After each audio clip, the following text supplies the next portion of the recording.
아이고 반갑습니다. 아, 위에도 많이 계시는데 고맙습니다. 남의 콘서트 가서는 산조 출연 많이 했어요, 무보수로. 근데 오늘 이거 뭐 우리 그 박 PD가 만들어가지고 갑자기 콘서트라고 나오니까 저기 나올 때부터 긴장되네요. 사실은 뭐 원래 이런 공연하면 리허설 하는 거라면서요. 근데 제가 우리는 어차피 그 이 방송 자체가 그냥 무절제하잖아요.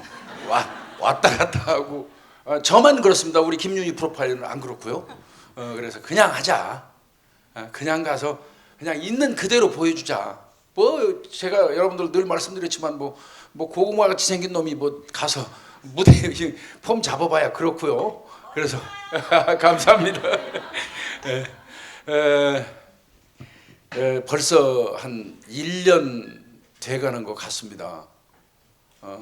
처음에는 뭐 이렇게 과연 뭐 유튜브 시작하면 제가 얼마나 잘할 수 있을까, 또 여러분들한테 욕 안 먹고 할 정도는 될까, 이런 반신반의하면서 사실은 시작을 했습니다. 여러분들 잘 아시지만 초창기에 욕도 엄청 먹었어요. 저 태어나서 그렇게 욕 많이 먹어본 적 없는 것 같아요.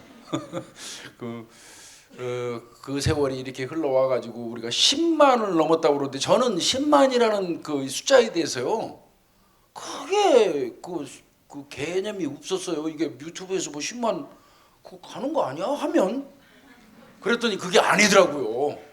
이거 어마어마한 일이더라고요. 그건 나중에 이제 그 사실을 알게 됐어요. 그래서 이제 오늘 그 10만 넘은 거 뭐 약속 박 PD가 꼭 지켜야 된다. 그래서 이제 이렇게 정해서 했는데, 오늘 조촐한 이거 소극장인데 오히려 여러분들 여기 분위기 더 좋죠? 네. 여러분들 이렇게 그냥 가까이서 이렇게 뵈니까요, 정말 감사하고 고맙고, 오늘 여기 지금 와주신 분들은 절대 악플 안다는 분들이죠.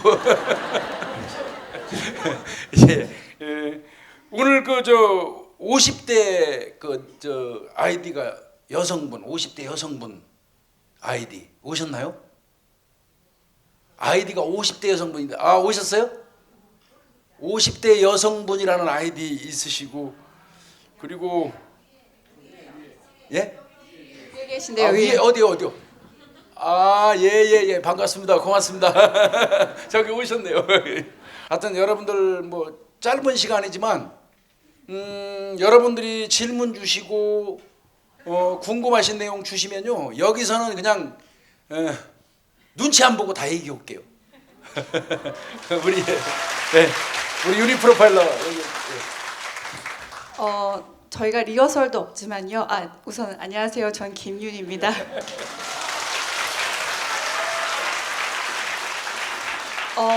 리허설도 없지만 저한테 영상을 한 번도 보여주신 적이 없어요. 제가 지금 저 대기실에서 영상을 보고 너무 놀라가지고요.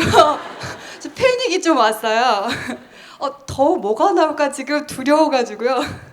제가 그 겉으로 보이는 거랑 달리 제가 되게 많이 터프하거든요. 그래서 중간중간에 XX 이렇게 삐 처리돼야 되는 것도 많이 얘기를 하는데, 그것까지 지금 편집이 됐을까봐 지금 두려움에 떨고 있습니다. 저는 진짜 그냥 얼떨결에 이렇게 온 것 같은데요. 10만이라는 숫자가 저한테는 어떻게 비치냐면, 제가 태어난 고향의 인구수가 10만이에요. 그래서 저희 마을 분들, 지금 고향 분들 다 합친 것보다 많은 게 우리 구독자 수거든요. 그래서 내가는 아니죠. 우리 프로그램이 이렇게 많은 사랑을 받고 있다는 것에 감사드리고요. 정말 이 자리까지, 또 비도 이렇게 추적추적 내리는데 와주셔서 너무 감사합니다. 네, 좋은 시간 가지시길 바라겠습니다.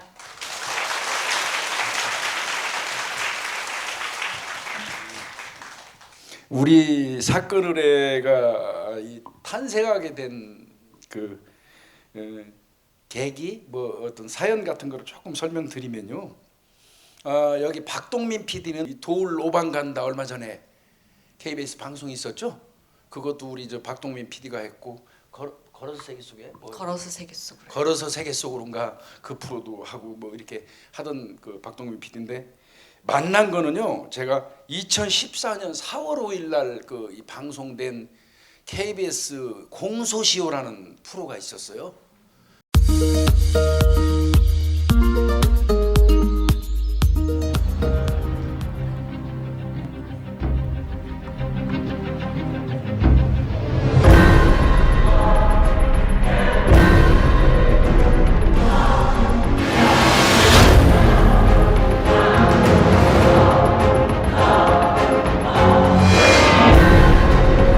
변태적인 사이코들이 있습니다. 손톱과 발톱의 일부를 다 잘라갔습니다. 최후 목격자가 있었던 거죠. 한 사람이 뜨는 겁니다. 딱 한 사람.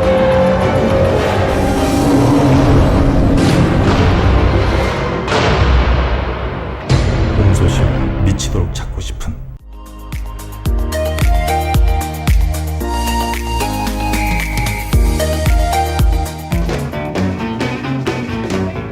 본격적으로 방송으로 하지 못했던 아주 재미난 이야기들 이런 얘기들을 이제 좀 풀어놓으면 근데 이제 그 술자리에서 얘기하는 어떤 그런 강도로 아마 내가 얘기를 하면 정제되지 않은 어떤 언어가 고유의 형사 언어가 막 튀어나올 수도 있어가지고 이제 그런 부분이 조금 이제 부담가긴 하는데 김복준입니다. 예, 오늘 잘해보겠습니다. 예.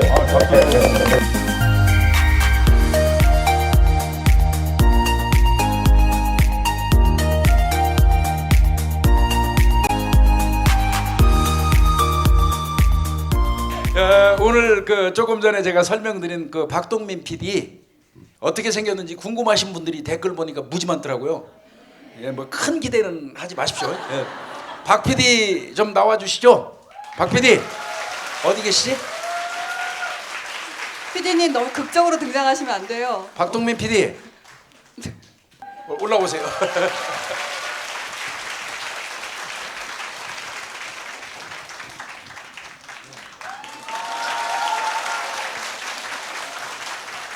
아, 네, 반갑습니다. 네, 이청 분들, 예, 안녕하세요. 아, 제가 저기 위에서 보니까 이제 두 분이 2층으로 이렇게 눈빛을 안 주셔가지고 좀 섭섭해하시는 눈빛들이 있으셔서 특별히 먼저 인사를 좀 드렸습니다.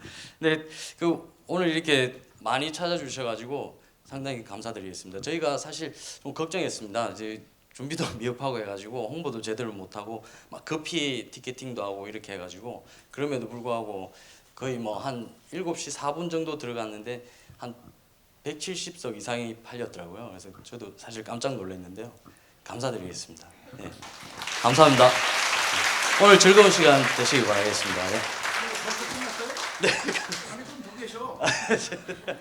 네. 저는 항상 뒤에서 뭐 직접 보니까 사람은 좋아 보이죠? 뭐 사람은 좋아 보입니다. 사람은 좋아 보이는데 뭐 그다 기대할 만한 정도는 아니고요. 우리 유닉 프로파일러 한마디 하시죠. 사실 저는요 원래 처음에는 김복준 배성은의 사건을이었지 않습니까?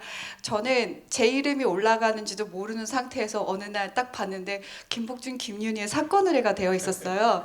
그래서 이거 저 내려주시면 안 돼요? 막 이렇게 했는데 처음에는 정말 그냥 교수님 성격 딱 아시죠? 어떻게 시작을 하게 됐냐면 갑자기 띡하니 전화를 하시더니 윤희야 유튜브 하자 이러시는 거예요. 그래서 예? 그랬더니 와서 그냥 사회만 보면 된다 이러시는 거예요. 그래서 진짜 네 그랬더니 너가 그나마 좀 살인 사건이라든지 수사에 대해서 알잖아 이러시는 거예요. 그래서 진짜 딱 갔는데 뭐 대본이 있는 것도 아니었고요. 처음에 난 뭐 해야 되지? 순서도 없어요. 아무것도 없어요. 저희 실제로 진짜 그냥 교수님하고 저하고 따로따로 그냥 알아서 준비를 해갖고 와서 그날 즉흥으로 다 해요. 다 진짜 즉흥이거든요. 처음에 갔는데 전 방송 경험도 없는데 계속 뭐 이렇게 하늘 껌뻑껌뻑 이러고 있다 보니까 욕도 댓글도 되게 많이 올라오고 쟨 도대체 뭐냐 뭐 이런 댓글도 많이 올라오고 한 번은 제 옷이 선정성이 논란이 돼가지고 제가 그 옷을 아직도 안 입어요. 제가 그 옷장에다 다 두고요. 절대 안 입는데 이번 가을엔 꼭 입으려고 합니다. 그래서 그렇게 시작이 돼서 왔는데요. 정말 이렇게까지 오게 될 줄도 몰랐고요. 되게 감사한 댓글 중에 이런 댓글이 있더라고요. 버텨주셔서 고맙습니다. 제가 초반기에 엄청 욕하던 사람이었는데 버텨주셔서 고맙습니다라고 했는데 제가 그날 정말 펑펑 울었어요.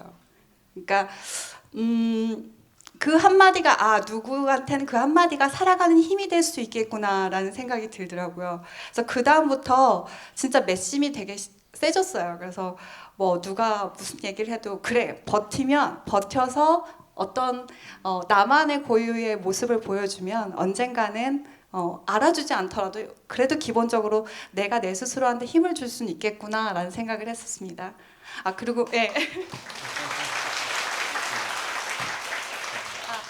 그리고 댓글 얘기가 나와서 조금 더 말씀드리자면 진짜 저희 애독자분들, 구독자분들 너무 감사한 게 저희 사건 의뢰 내용뿐만 아니라 사연자분이 이렇게 사연을 올리시면 다 희망과 용기 같이 내자고 막 댓글을 다시는데 그것 때문에도 저희가 항상 감사하다고 회의 때 많이 얘기하고 눈물을 되게 많이 흘려요. 김복준 교수님 또 아시잖아요. 눈물 이렇게 촉촉히 맺으셔가지고 난 안 그런 척하시면서 이렇게 촉촉히 맺으시면서 한마디씩 또 회의 때 이렇게 뭉클뭉클하게 또 이렇게 저희를 감동시키십니다. 그래서 진짜 저희를 감동시키는 건 사건 의뢰를 사랑해 주시는 여러분이 아닌가 싶어서 진짜 다시 한번 감사 말씀드리겠습니다.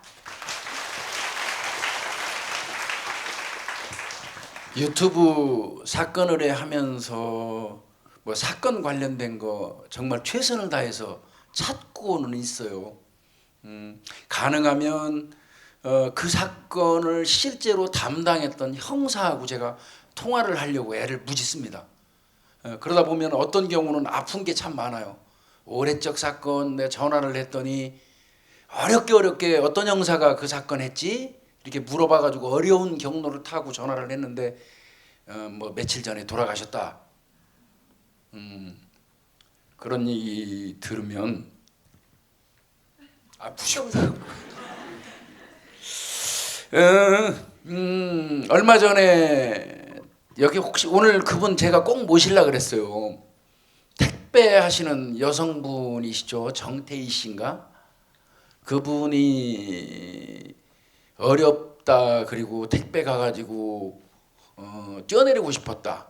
아래를 자꾸 쳐다본다 이런 게 있어가지고 그때 그 댓글을 그 댓글을 제가 중국 청도에 한인들 강의하러 갔었어요. 거기서 봤거든요.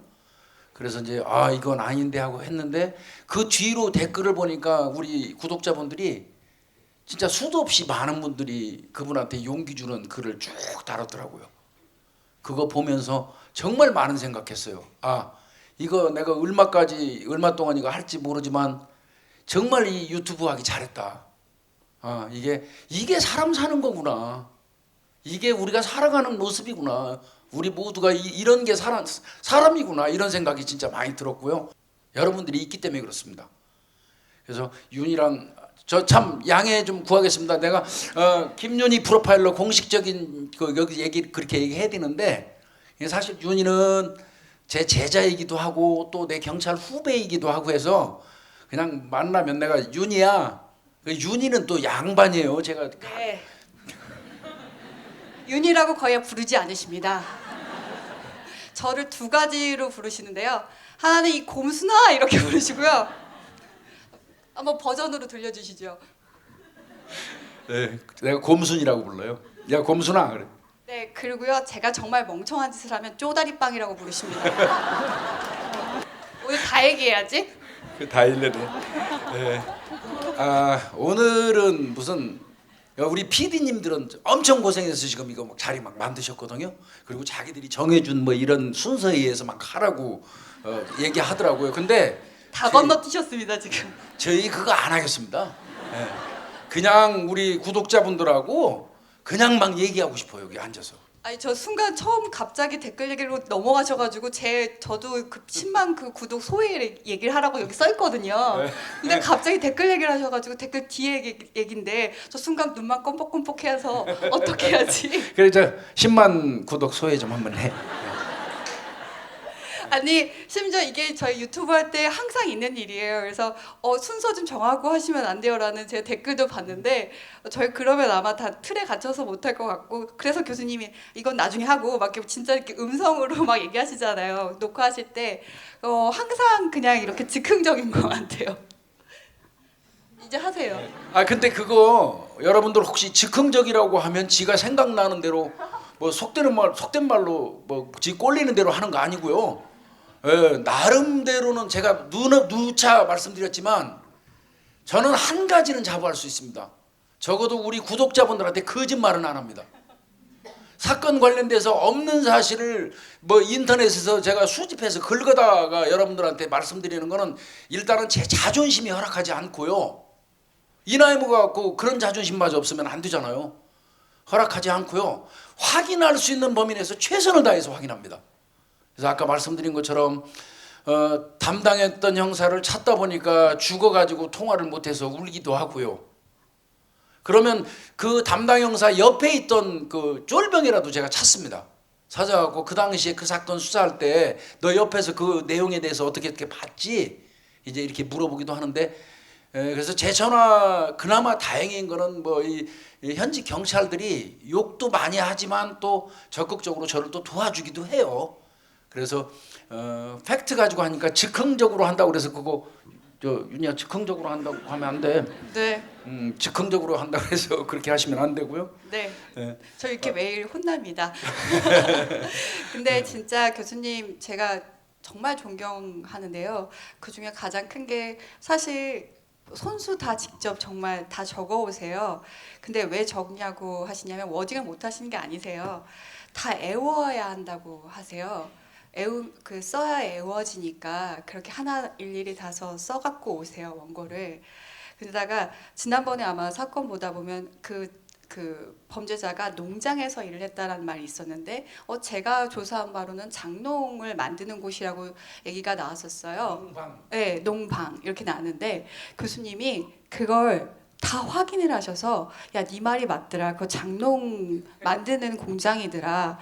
그때 당시 공장 그 나전책이라든지 그런 데가 거기서 그 농을 만드는 산업이 많이 발달되어 있었기 때문에 그게 농장이 장농을 만드는 그 공장이 맞더라 얘기를 하시는 거예요.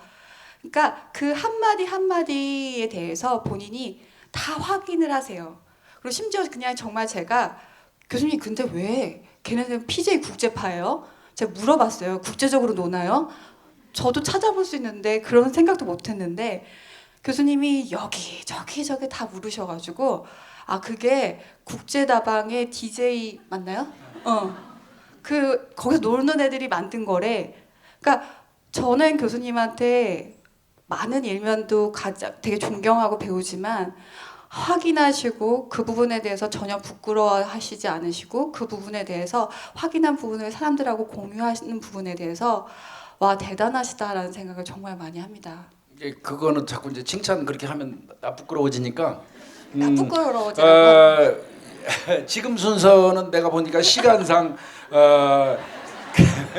못다한 대한민국 살인 사건 이야기를 하도록 돼 있어요.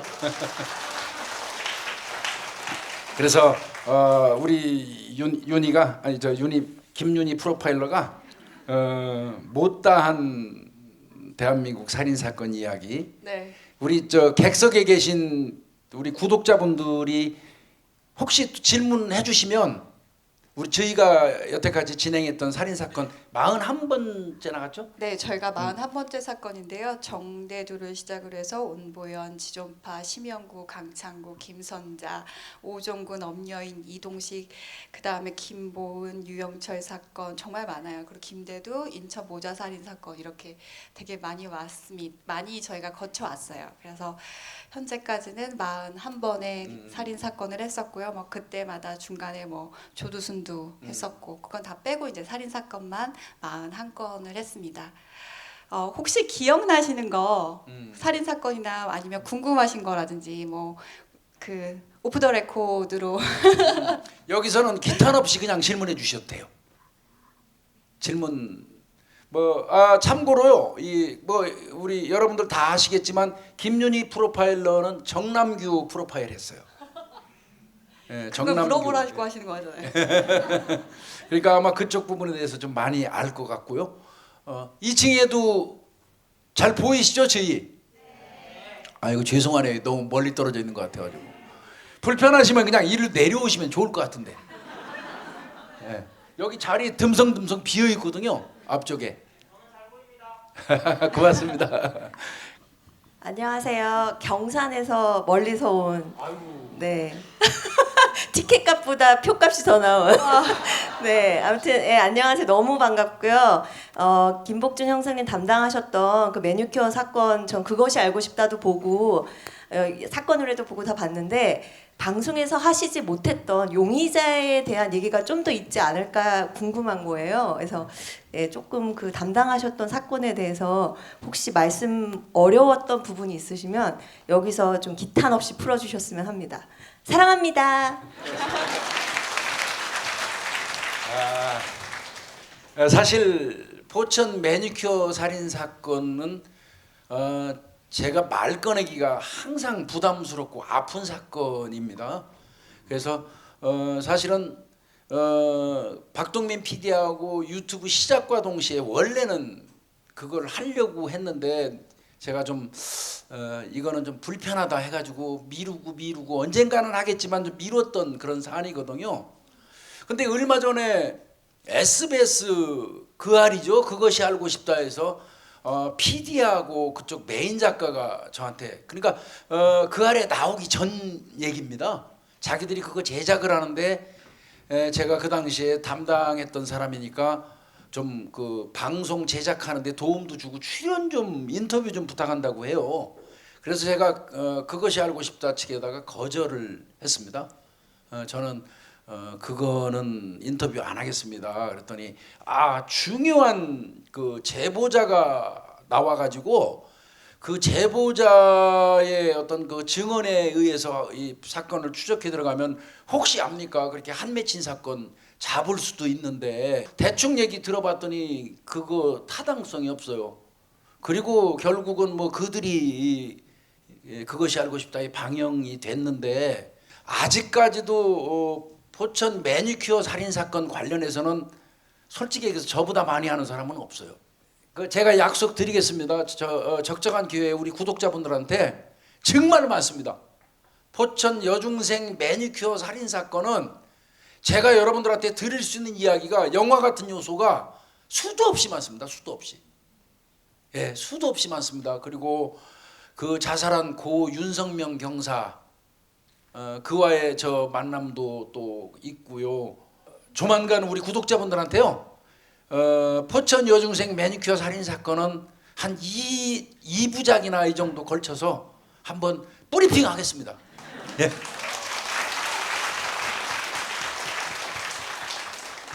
제가 구독을 신청을 하고 계속 들었던 것 같은데 계속 연쇄살인범 위주로 이렇게 많이 사건 의뢰를 많이 해주셔가지고 솔직히 좀 무서워가지고 스킵을 좀 많이 한 부분이 많았거든요. 스킵을 좀 많이 하고 봤어요. 잔인한 부분에 대해서는 어제 그저께 올라왔던 그거는 이렇게 연쇄살인은 아니고 일가족을 이제 살해한 부분이고 또 최근에 있었던 사건이기 때문에 처음부터 끝까지 스킵하지 않고 잘 봤거든요. 이제 앞으로도 이렇게 최근에 있었던 그런 큰 이슈가 됐던 그런 살인 사건들을 위주로 조금 많이 해주셨으면 바람을 얘기를 한 거예요. 네, 꼭 그렇게 하도록 하겠습니다.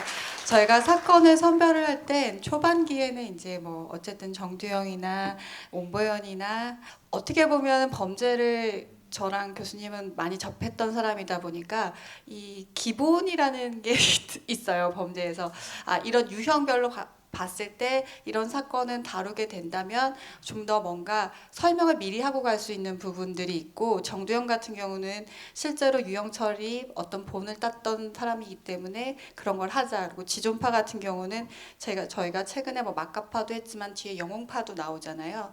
이런 것처럼 어떻게 보면은 사람들끼리 어떤 패거리가 어떤 범죄를 하는 것들에 대한 기본들이 되는 부분들이 있어서 사실 과거 사건을 굉장히 많이 다룬 것들이 또 있어요.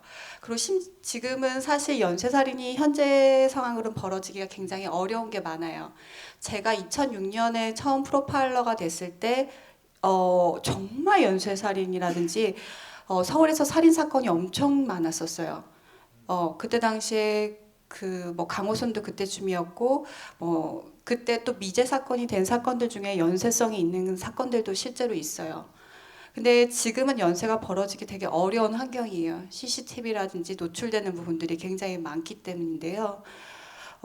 그래서 아마 그런 저희가 어떻게 보면 좀 강력 사건을 먼저 다루다 보니까 과거 사건을 많이 다루게 된 부분이 좀 있고요. 제가 한창 갔을 때 전 서울지방경찰청 범죄분석팀에 들어갔었는데, 그때 2명의 프로파일러가 들어갔을 때 하도 사건이 서울에서 너무 많이 터져가지고 쟤네들 와서 정말 소위 말하는 범죄를 몰고 다니는 애들이라는 얘기를 되게 많이 들었었어요. 진짜 그때 그러니까 다 프로파일러가 나가는 것도 아니고 다 서울청에 나가는 사건이 아닌데 좀 강력 사건이라든지 애매모호한 사건들이 많이 나가는데 그런 사건이 엄청 많았거든요. 근데 서울에 그러고 나서 CCTV가 많이 생기다 보니까 다음에 강력 사건이 어디로 많이 터지냐면 경기로요. 그러면서 이제 강호순 쪽으로, 강호순이 다 경기 쪽이잖아요. 그러다가 한참 또 뜨기 시작했던 사건, 떴던 데가 이제 죄송해요. 제가 말을 버벅거려요. 급해서 성격이.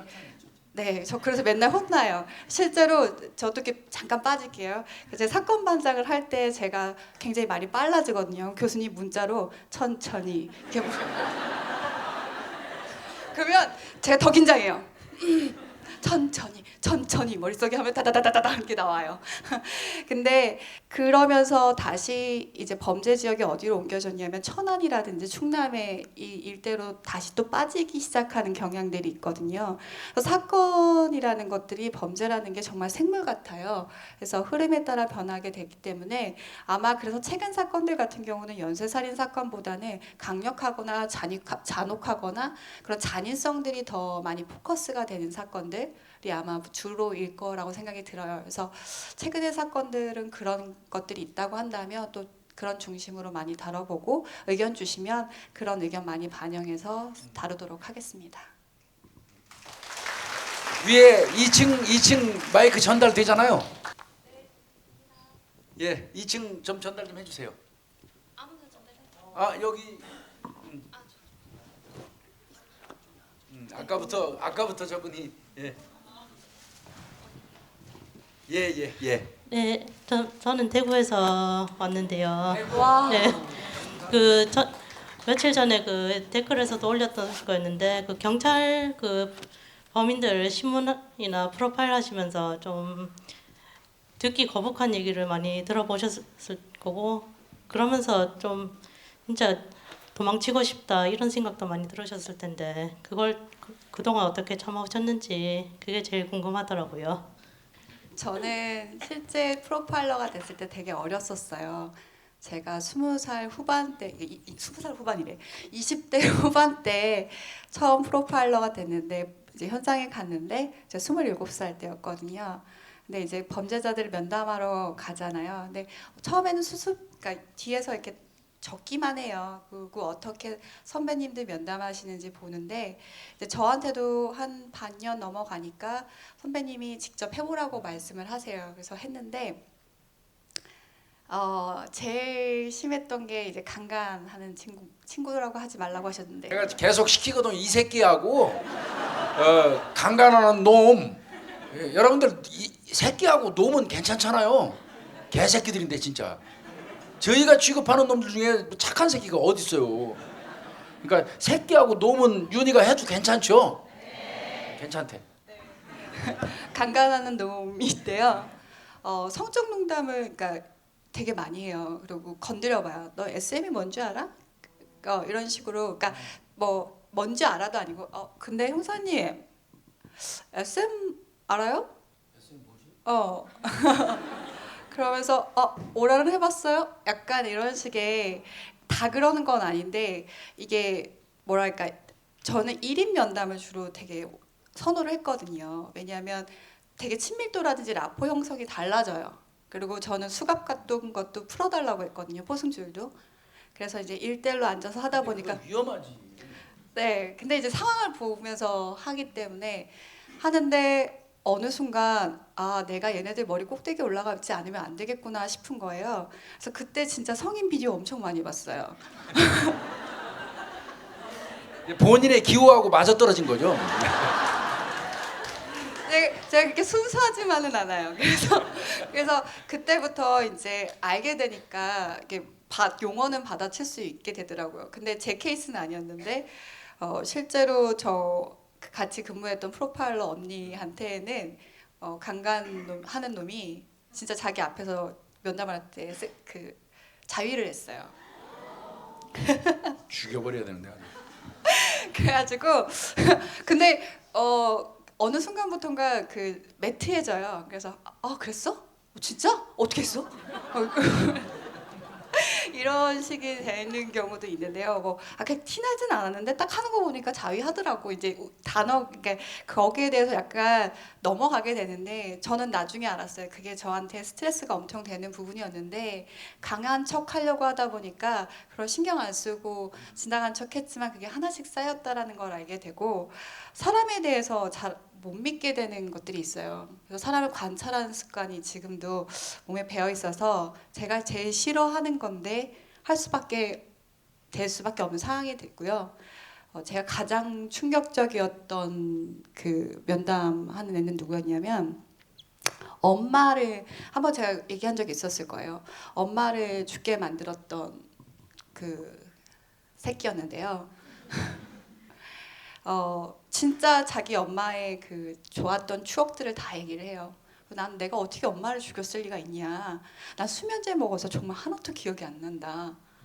근데 사건 현장을 딱 봤는데 이건 기억이 안 날 수가 없어요. 너무나 정말 부셔진 것도 너무 많고 그래서 나중에 실제로 재판 가서 엄마를 살해야 한 것에 대한 용의점은 없다고 돼 있고 방화한 것만 즉 그래서 3년 정도 제가 형을 받은 걸로 알고 있는데 근데 그 새끼가 저한테 제가 처음에는 다 받아주는 척 하다가 나중에 정말 많이 쐈어요. 네가 어떻게 기억이 안 나? 이게 기억이 안 나는 사건이야? 근데 처음에 같이 화를 내더라고요. 근데 이제 형사분이 시간 됐다고 가자고 했는데 정말 저한테만 들리게 귀를 딱 스쳐 지나가면서 내가 이거 인정하면 엄마 죽인 개새끼가 되잖아. 그때가 가장 충격이었어요. 뭐 그 전에 뭐 정말 저를 끼얹는 범죄자도 있었고요. 면담하다가 별의별 사건이 다 있었는데 그런 거는 돌발 상황이고 어떻게 보면 제가 면담을 더 깊게 하고 싶었기 때문에 제가 부주의한 부분도 있었지만 이거는 정말 저한테는 되게 사람이라는 것들, 악이라는 것들을 다시 한번 느끼게 했던 그 계기였었어요. 그게 저한테 엄청나게 트라우마가 됐고요. 형사를 하다 보면요, 일정한 기간까지는 범인들에 대해서 증오심이 생겨요. 저는 그 기준을 한 10년 정도로 보거든요.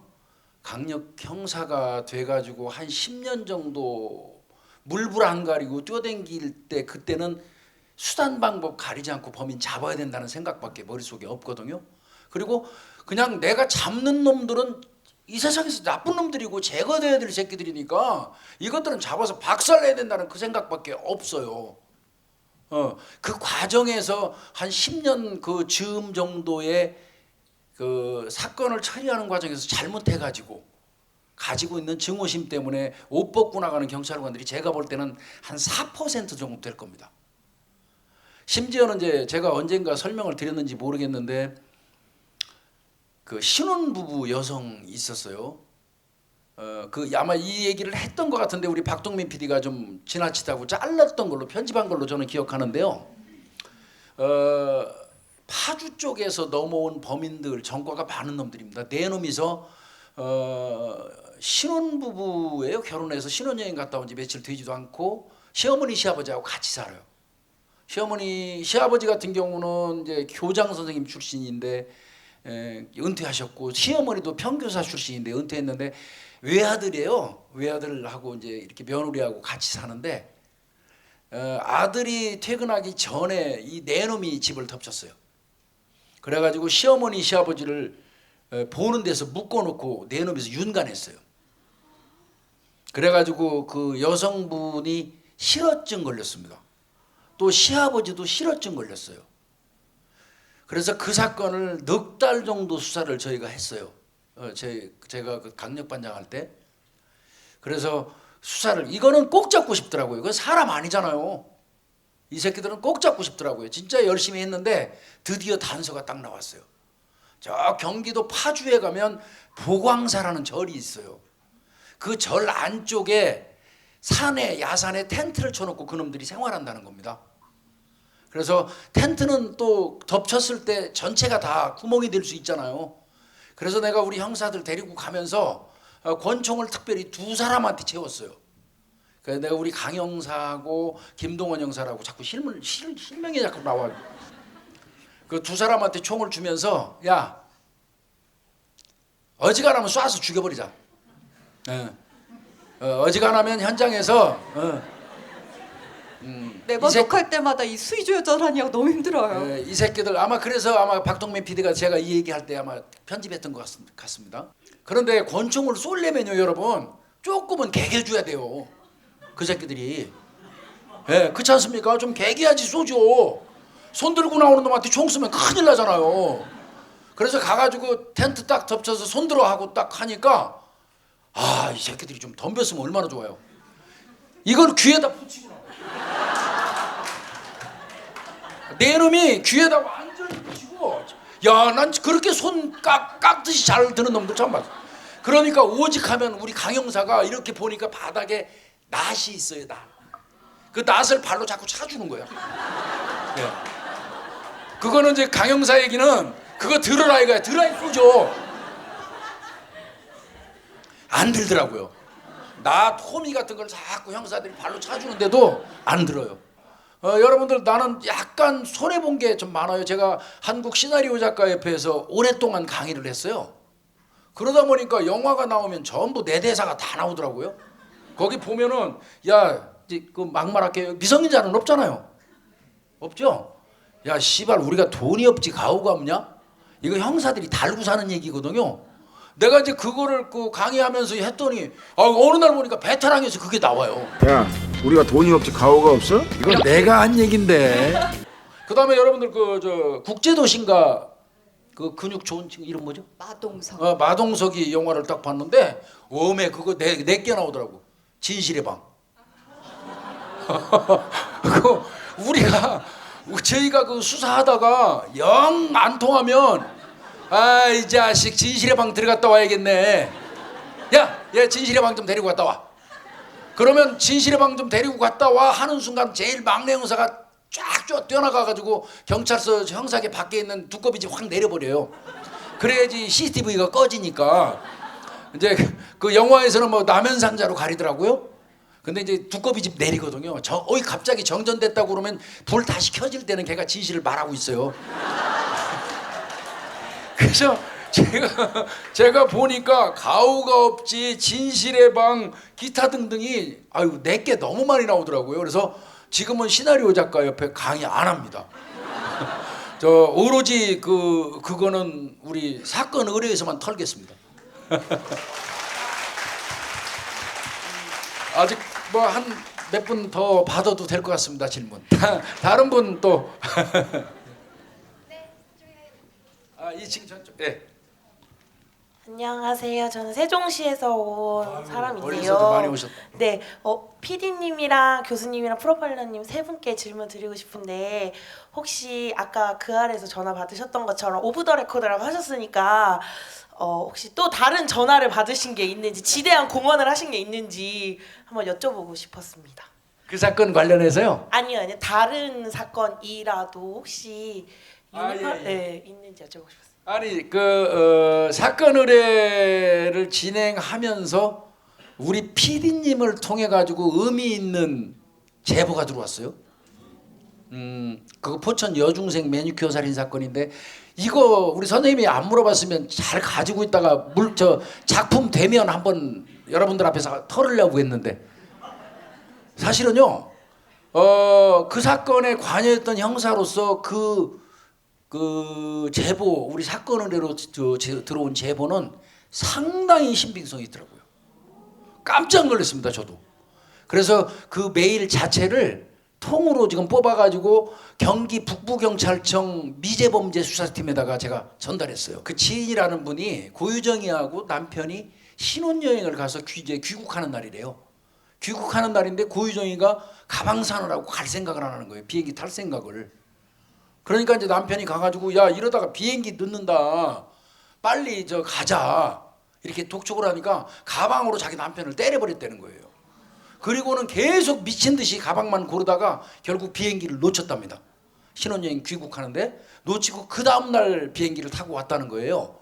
근데 그 내용이 우리한테 제보가 됐는데 방송에서 제가 얘기할 수도 없고 그냥 그거는 안 해야 되겠다고 말했더니 결국 나중에 그게 나오더라고요. 그런 제보들도 여러분들이 좀 주시는 게 많고요. 예. 또 예. 아무도 아까 손 안 드셨었는데. 네. 저는 수원에서 살았어가지고 주위에 엄청 많은 범죄가 있었어요. 저 고등학교 때 친구네 집 놀러 가면 여기 앞에 밭에서 뭐 강우순이 누굴 죽였다 이런 얘기도 엄청 많이 듣고 대학교 올라가니까 저희 집 바로 건너편에서 오원춘이 살인을 하고 저희 선배 집 옆집에서 김길태 사건이 있어서 그 현장 감정하는 것도 막 동영상으로 전 직접 보고 막 그랬었거든요. 근데 이제 그때부터 뭔가 경찰에 대한 신뢰가 너무 없어진 거예요. 계속 수원에서 그런 일들이 계속 반복적으로 일어났는데도 그 동네가 저희 바로 앞 동네였는데 조선족들이 엄청 많은 동네거든요. 그래서 갈 때마다 너무 무섭고 그 사건이 있는데도 불구하고 밤에는 여전히 그 길로는 저는 못 가겠더라고요. 제가 이제 20살 넘어서 막 한창 술 먹고 막 이럴 때도 그쪽 동네는 너무 무서워서 못 가겠더라고요. 그래서 그 이후에 이 사건 의뢰를 보고 김복준 형사님 같은 경찰이 있다는 거에 좀 놀랄 정도로 별로 신뢰가 없었어요. 최근에 또 제가 핸드폰을 도둑 맞았는데 또 강남경찰서에서 막 있었는데 먼저 연락이 안 와서 제가 막 직접 전화를 계속 해가지고 전화를 했더니 오늘 그 팀 쉬는 날인데? 막 이래가지고 그럼 어떻게 해야 돼? 했더니 안 쉬는 날일 수도 있으니까 전화해보세요. 뭐 약간 이런 식으로 나와서 전화를 했더니 진짜 쉬는 날이라서 그 다다음 날 또 연락을 해서 이미 그 CCTV 제 생각에는 이제 CCTV가 금방 지워지잖아요 요즘에는. 그래서 이미 일주일이 지났는데 빨리 CCTV를 봐야 되는데 내 입장에서는 그것도 연락도 안 해주시고 그래서 그 경사한테 직접 제가 막 문자 보내고 막 이랬었거든요. 그래서 그런 경찰들을 아직도 연락 많이 하신다고 하고 최근에 또 영상에서 막 강남 경찰서에 대해서 좀 쓴소리를 하시길래 전 되게 속으로 엄청 통쾌했거든요. 그래서 그 엄청 감사드리다고 말씀드리고 싶고 좀 더 무서워요 전 아직도. 그리고 막 그 프로파일링 하시니까 사이코패스들을 보면 꼭 여성이 많이 타겟이 되고 그냥 죽이는 게 아니고 꼭 성범죄 후에 살인을 거의 대부분이 그렇더라고요. 제가 막 엄청 많이 찾아보고 막 그 저는 미국 거 막 테드 번디 그것도 막 다큐도 보고 이랬는데 거의 다 성범죄 후에 살인 이런 루트더라고요. 다. 그래서 좀 너무 무서워가지고 꼭 왜 사이코패스들이나 그런 살인범들이 그런 성범죄를 저질렀으면 살려주기라도 하지 왜 성범죄를 저지르고 살인을 하는지 너무 이해가 안 가고요. 일단 그리고 또 경찰분들이 말씀하시는 거 보니까 성범죄를 당할 때 오히려 적극적으로 저항하지 말라는 말을 많이 하시더라고요. 커서 보니까. 어렸을 때 성교육이나 이런 거 받을 때는 안 돼, 싫어 이런 말 꼭 하라고 배웠는데 막상 커서 실제 사건을 담당하시는 분들은 또 하지 말라고 하고 이러니까 좀 어떻게 해야 될지 모르겠고 이런 일이 저한테 생길 수도 있잖아요. 그래서 많이 무서워서 어떻게 해야 되는지 궁금합니다. 일단은요, 내가 먼저 강남 얘기할게요. 여기 강남이네요, 진짜 하다 보니까. 여기 조심해야겠다. 제가 오직하면 그 서식지가 오염되면 물건을 싹 드러내고 소독해야 된다고 얘기를 하겠습니까? 솔직히 이런 얘기 하면 그 현직에서 32년을 근무한 놈 입에서 나올 얘기는 아니지만 특별히 이 강남 쪽에 원래는 안 그랬던 놈들이 여기 와서 근무를 하다 보면 솔직히 할 얘기 아니지만 젖과 돈이 꿀이 흐르는 땅처럼 여기 돈이 많이 흐르는 땅이에요. 저는 대한민국은 자본주의 국가고 열심히 일해가지고 부자 되는 거는 자랑스러운 일이고 부끄러운 일은 아닙니다. 그럼에도 불구하고 우리가 재벌이라든지 가진 자들에 대해서 비판적인 시각을 갖는 이유는 뭡니까? 제대로 세금 안 내고 이 새끼들 그들끼리의 문화 향유하면서 힘없고 약한 사람들 밟고 흔드는 것 때문에 우리가 그러는 거 아니에요? 그렇다고 강남에 사는 사람들이 다 그렇다는 뜻은 아닌데 다른 데보다 분포도가 많다는 겁니다. 여기 사는 새끼들이. 그래서 이제 그런 얘기 하는데 그런 놈들이 있는 곳에서 둥지를 틀고 생활하다 보니까 본인도 모르게 자꾸 오염돼 가는 경우가 없지 않아 있다는 거예요. 강남은 진짜 그 열심히 일하는 후배들한테 미안하지만 전체 경찰 조직을 위해서 강남은 2년 내지 3년 단위로 완전 물갈이해라. 그래서 물건 싹 드러내서 옮겨놓고 그 장소 소독약 더욱하게 쳐가지고 거기서 곰팡이 더 이상 못 피어나게 하고 그 다음에 저 드러낸 물건들도 대충 소독하고 여기저기 흩뜨려 놓으면 그렇잖아요. 다른 데 가고 뒤진다고요. 그 혼자서만 그런 짓 하다가는 안 그런 동네로 발령 내면 거기 가서 그런 짓 하다가 강남에서 하던 짓 하다가 뒤질 거 아닙니까? 이런 얘기했는데 그거는 강남 쪽에 그런 문제가 있다는 거는 경찰청에서도 인식하고 지금 인사 아마 그렇게 할 거예요.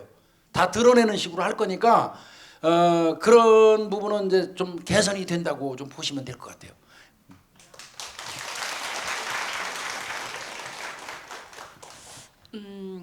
사이코패스들은 일반인하고 같다고 생각하시면 안 돼요. 우리는 감정을 느낄 수 있어요. 슬프고 기쁘고 행복하고 많은 감정을 느끼지만 사이코패스들은 실제로 공감 능력이 떨어지는 부분 외에도 자극이라는 게 별로 없어요. 우리는 행복하니까 살고 싶고 존재감도 느끼고 와 내가 살아있어 이런 걸 느끼지만 사이코패스들은 이미 뇌가 그 전두엽 부분이요 감정을 느끼는 부분들이 거의 떨어진다고 보시면 돼요. 그렇다면 내가 뭔가 살면서 자극이 되는 것들이 거의 없어요.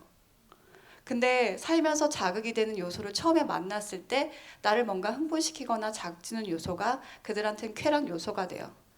그래서 연쇄살인범 이꼴 사이코패스라고 할 수는 없지만 연쇄살인범들이 동물을 학대하는 이유 중에 하나는 소리를 지르고 괴로워하는 것들을 보면서 내가 자극을 느껴요. 자극이 돼요. 와! 놀라요. 사이코패스들이 가장 민감한 감정이 바로 공포예요. 두려움. 순간순간 그것들이 나를 살아있게 해요. 그러다 보니까 그 상황을 몰고 가는 경우가 되게 많아요. 대체로 사이코패스나 연쇄살인범들이 성범죄를 수행하는 이유는 첫 번째는 뭐 이런 말 쓰면 안 되지만 여성들은 사회적 약자라고 할 수는 없지만 육체적으로 약해요. 자기네들이 타겟으로 삼고 접근하기 쉬워요. 그리고 괴롭혔을 때 괴로움을 성적으로 괴로움을 줄 때 그 괴로움을 볼 수 있어요. 그리고 그들이 성적인 그런 자극을 그러니까 성폭행을 하면서 느끼는 즐거움 자극이 다른 것보다 세요. 그리고 그걸 반복을 해요. 그걸 왜 죽이냐? 내 얼굴을 봤잖아요. 모든 살인이 다 똑같진 않아요. 한숨이 나오시는데 죄송해요. 제가 자꾸만 이렇게 상황을 심각하게 만드는 병이 있어요. 처음에는 그냥 살인을 할 수 있죠. 그 다음에 시체 훼손이 돼요. 그리고 고문을 해요. 단계별로 가면서 자기의 자극 요소를 더 충족시키게 되는 게 바로 연쇄살인범이고 사이코패스예요. 그래서 그들한테 왜 사이코패스의 개념들이 계속 나오기 시작하냐면 얘네들한테 그럼 우리가 국민의 세금을 줘야 돼? 교정 프로그램 안 되는데 얘네들. 그런 일변에서 일어나는 움직임들도 사이코패스라는 개념을 명확하게 하고 확산시키는 이유 중에 하나예요. 또 그런 아까 얘기를 하셨잖아요. 어떻게 대처해야 되나. 저 그것 때문에 정말 화가 나는 경우가 많아요.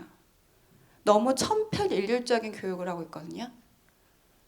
어떤 강간범 애들은 소리를 지르게 되잖아요. 특히 다른 목격자가 없는 경우 소리를 지르게 되면 얘 입부터 막아야 된다고 생각을 해요. 그럼 어떻게 되면 목을 조르게 되고 더한 폭력을 행사할 때가 있어요. 그러다 보니까 이럴 땐 소리 지르면 안 돼요. 근데 어느 상황에선 또 소리를 질러야 되는 상황이 있어요. 근데 이게 사실 상황마다 되게 다르고 범죄자의 유형에 따라 되게 달라요.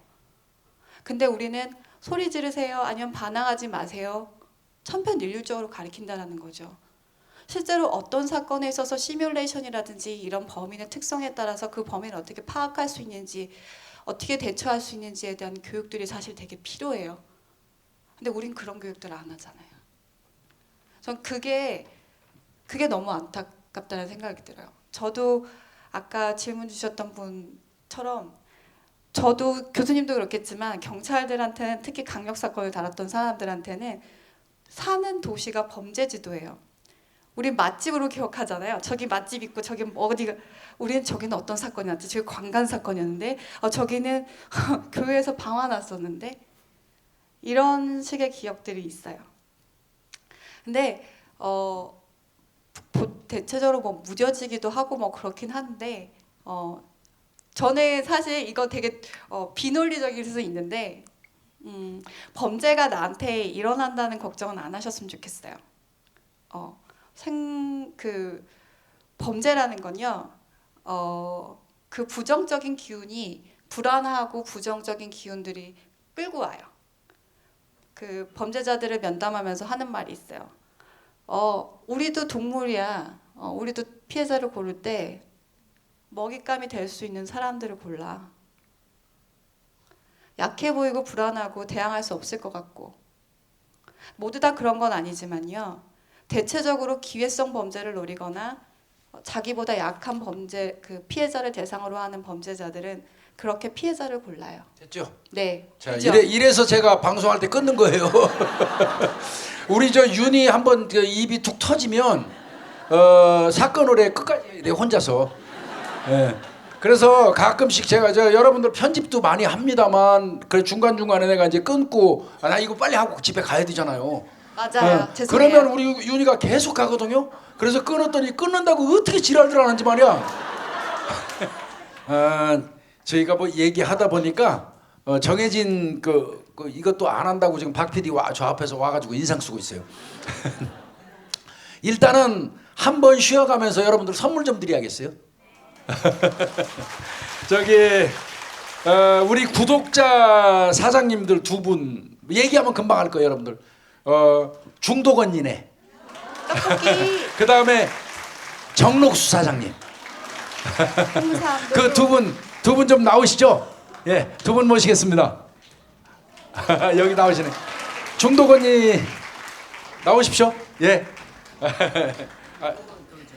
예, 지금부터 하세요. 네, 선물 추첨은 제가 진행하겠습니다. 네. 생생나는 건 지가 하는 네, 먼저 저희 이제 저희들한테 뭐 후원 개념도 있으시고 그렇게 아주 이제 작게 운영하시면서 광고를 주셔가지고 저희 운영비로도 이렇게 활용을 할 수 있게 도와주시는 분들이시고요. 저희 떡볶이 중덕은이네 사장님이시고, 예, 정록은 본인 사장 아니시라고 딸이 사장이라고 계속 얘기하시면서 네, 박수 주십시오. 예. 네, 그래서 저희가 이제 이런 걸 이제 진행한다고 하니까 많이 또 이제 상품들 오시면 준비해서 가지고 가실 수 있도록 이렇게 도와주셨어요. 선물 엄청 많아요. 네. 요 앞에서 꼭 메모하시고 가시기 바라겠습니다. 저희 사건을 어떻게 보시게 됐는지 얘기를 해주시고요. 네. 반갑습니다. 맛있어. 너무 맛있어. 그러니까. 맛있어요. 그래도 맛있는데? 맛있네 이거. 저희 사장님은 올해 27살이고요. 저는 엄마예요. 저희가 작년에 좀 힘든 일이 있었을 때 제가 잠을 전혀 못 잤어요. 그래갖고 유튜브를 어떻게 보다가 사건 의뢰를 보게 됐어요. 근데 야, 저렇게 저 사람들의 부모는 얼마나 힘들었을까. 우리 일은 아무것도 아니야. 막 이런 식으로 제가 많이 위안도 받고, 그리고 진짜 교수님 막 욕 많이 하시잖아요. 그러면 그래, 이 나쁜, 저도 같이 욕하고 막 그러면서 진짜 열심히 봤어요. 그러다가 저희 큰딸이 PD님한테 연락해서 엄마가 저렇게 열성적으로 좋아하는 프로인데 광고 한번 해보자. 그래갖고 이제 광고를 하게 됐거든요. 그래서 저는 이 사건 의뢰 진짜 애청자고 너무 시청자 여러분들께 감사드리고요. 저희 뭐 쭈꾸미 사랑 뭐 여러 업체에서 같이 택배 발송으로 해서 여러분들께 보내드리기로 했거든요. 그러니까 제가 오늘 추첨하고 주소 주시면 택배로 발송해드리겠습니다. 감사합니다.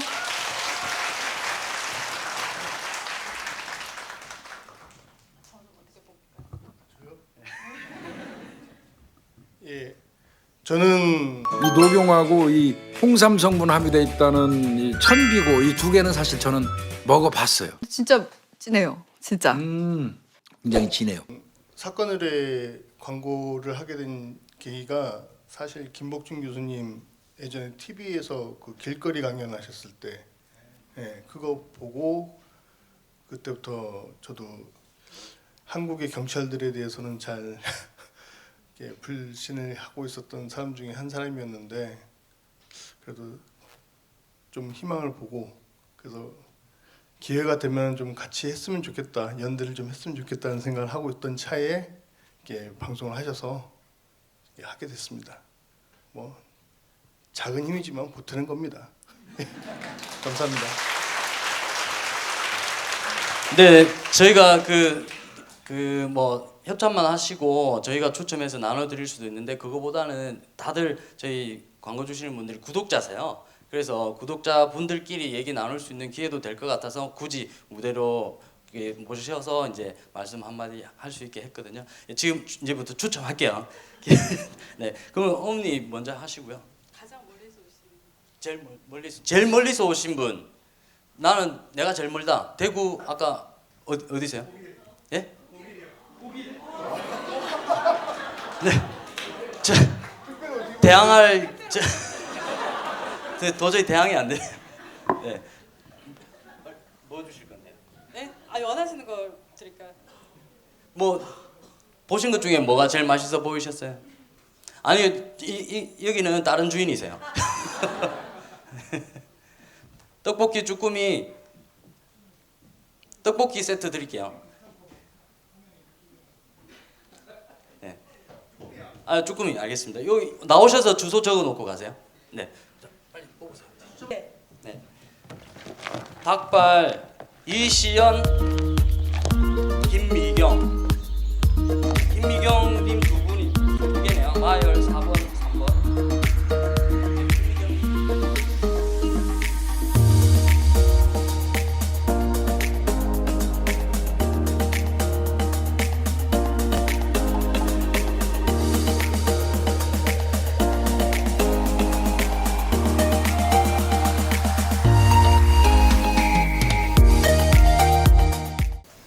먼저 뭐 저부터 32년 제 경찰 소회 이거를 왜 꼭 오늘 넣는지를 내가 모르겠습니다만은 뭐 누차 말씀드렸지만 1982년도 4월 30일 날 순경으로 경찰에 입직했습니다. 2014년 동두천 경찰서 수사과장을 마지막으로 옷을 벗을 때까지 32년 동안 경찰로 근무를 했어요.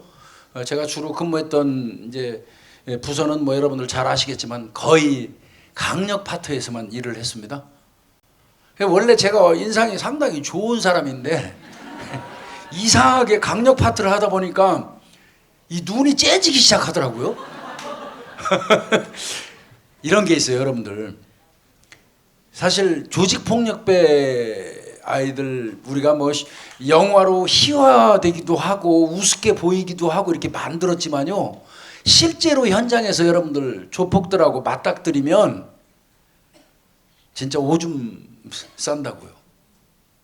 그놈들 그 기선제압하려면 형사들이 욕도 그들보다는 조금 앞서가야죠. 그 새끼들보다는 욕도 그 형사들 욕 진짜 살벌하게 해요. 근데 그거는 이제 조폭 새끼들한테요. 그러다 보니까 제가 저 비교적 욕을 많이 하는 편이고요. 그래도 엄청나게 노력한 결과 세척이 많이 된 겁니다, 이게. 이제 그런 부분 좀 양해해 주시고요. 경찰을 하면서 한 32년 강력 파트에서만 일을 하다 보니까 사람이 좀 거칠어지기도 하고 그랬지만 저희는 그렇게 얘기합니다. 강력 형사는 미친놈이다. 우리 스스로가 미치지 아니하면 강력 형사는 절대 할 수 없다. 여러분들 잘 아시겠지만 강력 형사들 통계를 내보면 67% 정도가 이혼을 당해요. 아픈 현실입니다. 제가 형사과장, 형사계장, 수사과장 하면서 100여 명씩 모아놓고 이놈들을 어느 날 문득 이렇게 세워놓고 쭉 이렇게 얼굴을 보면서 저놈 이혼했고 얘도 이혼했지? 예? 엊그제 이혼했지? 이렇게 계산하다 보니까요, 반수가 넘네요, 이혼한 애들이. 저는 그거 충분히 이해합니다. 저도 그런 어려운 과정을 겪었거든요.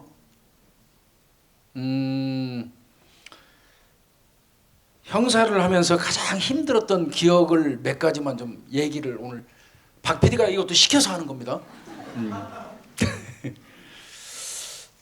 제가 연도수가 정확하게 기억이 안 나는데요, 90년대 초반일 겁니다.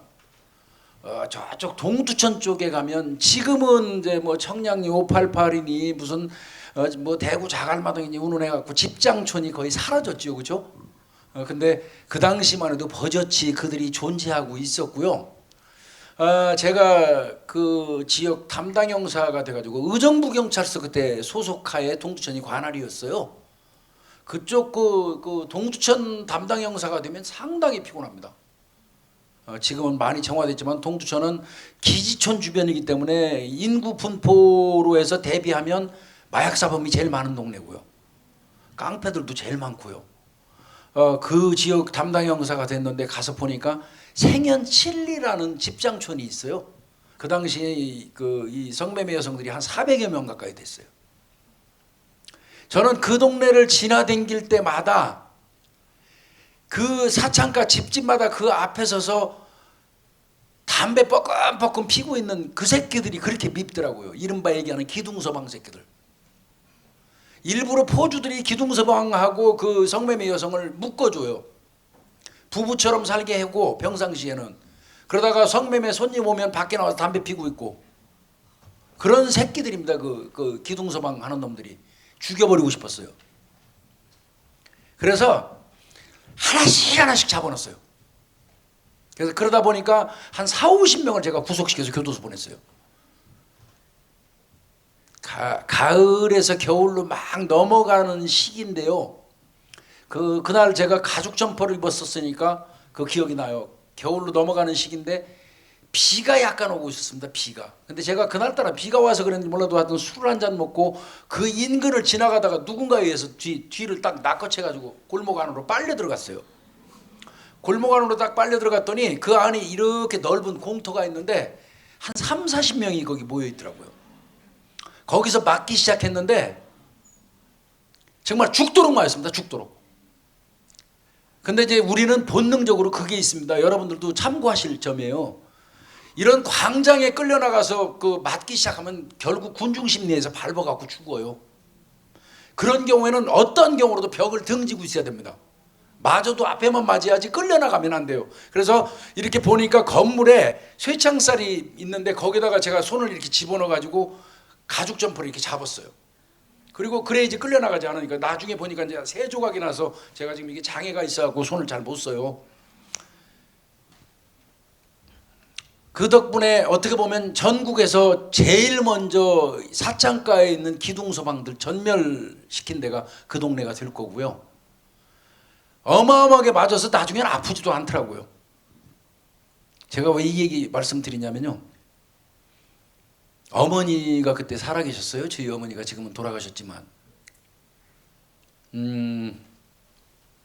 요만한 소주병 같은 데다가 노란 그 물이 들어있는 약을 가져오셨어요. 그래서 소주컵에다가 이렇게 해서 코를 막고 꿀꺽 한 번에 삼키라는 거예요. 이게 몰매 맞은 데에는 최고로 좋다는 겁니다. 그래서 이제 먹었어요. 상당히 역겹더라고요. 근데 나중에 알고 보니까요, 똥물입니다. 저희 어머니가 아들이 몰매 맞았다고 담양 같은 데에서 큰 그 대나무 그걸 사가지고 그 안에 막이 있잖아요. 거기에다가 재래식 화장실에서 똥을 퍼가지고 거기다 부어서 그 막을 서너 개를 통과해가지고 노란 물이 똑똑똑똑 떨어지는 걸 받아오신 겁니다. 똥물입니다. 똥물. 말 그대로. 근데 그거 먹고 나서 어찌됐건 지금 이렇게 방송하잖아요. 몰매 맞고 그래서 지금 돌아가셨지만 그런 위기의 순간 그 우리 어머니가 생각이 나기도 하고요. 그래서 저는 현직에서 생활하면서 비교적입니다. 전 청백인이 아니니까요. 비교적 불의하고 타협 잘 안 했고요.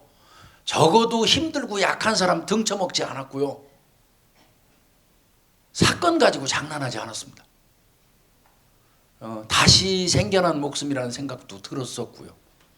그래서 제가 그 지나온 형사 생활의 어떤 지난한 그 나름대로 역사 보면 그렇게 몰매 맞아서 죽을 뻔한 적도 있고 옆구리에 칼 맞아가지고 또 숨 넘어간 적도 있었고 뭐 여러 가지 저한테 가해오는 어떤 위해 같은 거는 사실 여러분들 잘 안 보이지만 저 수술을 여러 번 했어요. 맥주병을 이렇게 찍혀가지고요. 수술을 오래 한 겁니다. 이게 한 3번에 걸쳐서 갈아냈는데요.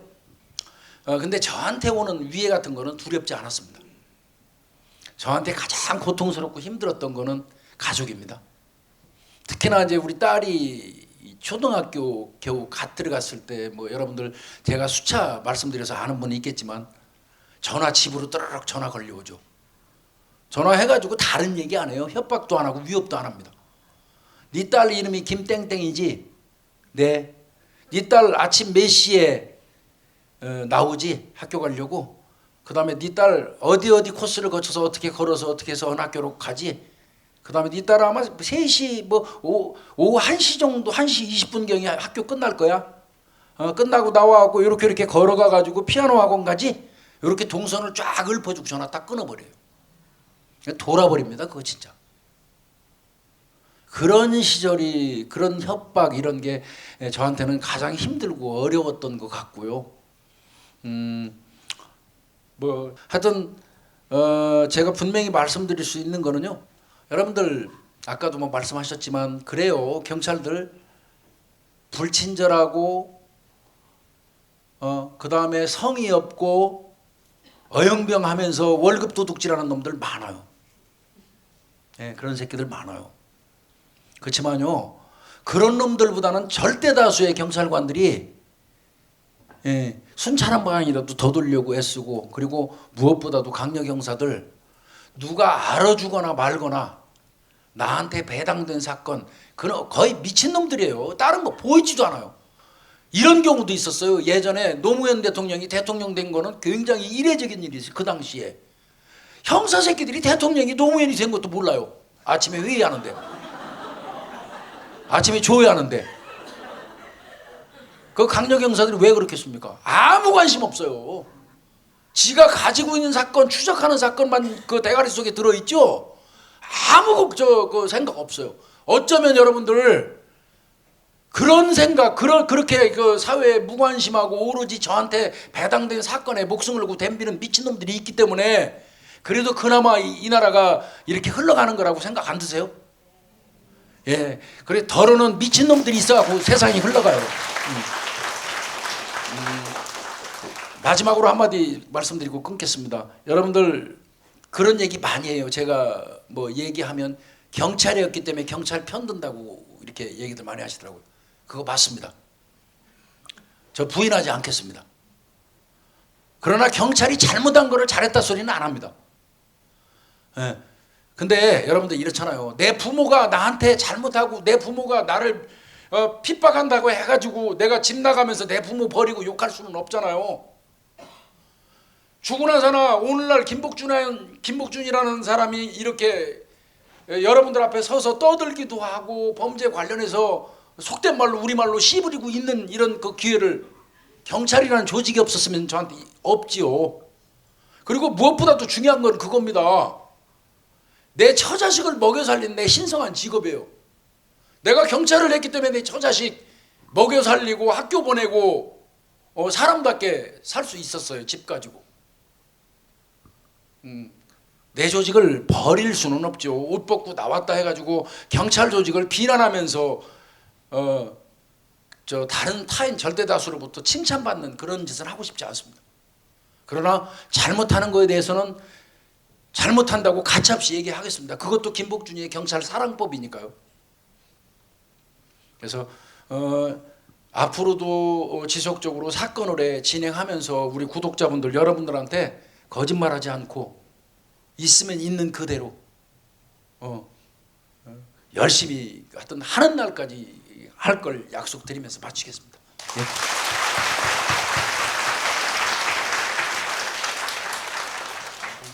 이렇게 해놓으시면 제가 무슨 얘기를 해요. 전 32년도 아니고. 네, 저는 잘 못 알고 계시는 분들이 종종 있으셔서 얘기하겠는데요. 프로파일러는 경찰입니다. 그러니까 지금 나와서 범죄 심리를 하시는 분들이 있지만 실제로 그러니까 저희 같은 경우는 범죄 분석관으로 뽑혔는데요. 프로파일러. 근데 그건 이제 경찰 조직에서 경찰 안에서 이제 하는 거기 때문에요. 일단 우리나라에서는 프로파일러 이꼴 경찰이라고 보시면 될 것 같고요. 저는 프로파일러 얘기도 그렇지만 저는 제가 꿈에도 경찰이 될 줄 몰랐어요. 정말 내가 경찰이 됐다고 생각하는 것조차도 상상을 못했어요. 근데 저는 범죄 심리를 만난 게 정말 운명처럼 만났어요. 전 그냥 경영학도였어요. 그러다가 심리학을 부전공으로 했는데 어느 교수님께서 난 이번 강의를 한 학기 동안 너희네들 머릿속에 심리학 이꼴 프로이드를 지워주기 위해서 강의를 하겠다. 그 말이 너무 멋있어가지고 그때 그 수업에 빠져가지고 심리학을 공부를 하다가 그냥 정말 단어가 범죄 심리라는 누가 얘기를 하셨어요. 정말 그냥 컴퓨터에 범죄 심리를 쳤는데 범죄 심리 학회를 1회를 한다는 거예요. 또 관심이 있어서 쪼르륵 갔죠. 자격 조건이 안 된대요. 복수 전공이랑. 근데 1회만 그때 지금은 복수 전공이 안 되는데 그때만 사람이 없어서 아마 저를 받아준 것 같아요. 그래서 운명처럼 시작이 됐고 그때 처음으로 닥터 헤어의 사이코패스의 뇌 사진을 딱 보여주면서 제 마음을 사로잡았어요. 그때 이제 이수정 교수님이 그 개념을 설명을 하고 계셨는데 그때 한참 그 사시 준비를 하고 있었거든요. 제가 좀 많이 왔다 갔다 했어요. 그래가지고 근데 머릿속에서 그게 떠나지 않는 거예요. 공부를 해야겠다 그래서 무작정 이제 범죄 심리학을 공부를 하게 돼서 이수정 교수님 그 대학원에 들어가서 공부를 했어요. 그러다가 유학을 준비하고 있던 중에 프로파일러를 뽑는다는 거예요. 근데 이례적으로 외국에서는 수사관을 심리학을 가르쳐서 프로파일러를 만들어요. 근데 우리나라처럼 이렇게 공부하던 사람을 딱히 뽑는 경우가 없어요. 저는 정말 불순한 마음으로 시작했어요. 아싸, 경력이 있으면 유학 가기가 편해. 정말 그래서 시험을 봤어요. 근데 제가 정말 머리가 나쁜 게 그게 경찰을 뽑는 건지 모르고 그냥 프로파일러를 뽑는 줄 알았어요. 그러고 나서 저는 내가 될 거라고 생각을 했어요. 그래서 당연히 난 되지라고 생각을 하고 그때까지만 해도 되게 자만과 오만에 똘똘 뭉친 아이여서 그런데 경찰학교로 교육을 오래요. 네, 그래서 정말 개념이 없었거든요, 경찰에 대해서. 그래서 제가 그때 중앙경찰학교를 갈 때 머리를 염색을 하고 브릿지를 3가닥을 하고요. 반바지에 나시티에다가 캐리어를 끌고 30분 지각을 했습니다. 전설로 남아있는데요. 그때 지도관이 하는 말, 야 이 새끼야! 첫날부터 태교 당하고 싶어! 이거였어요. 진짜. 그리고 제가 한 번 사고를 더 칩니다.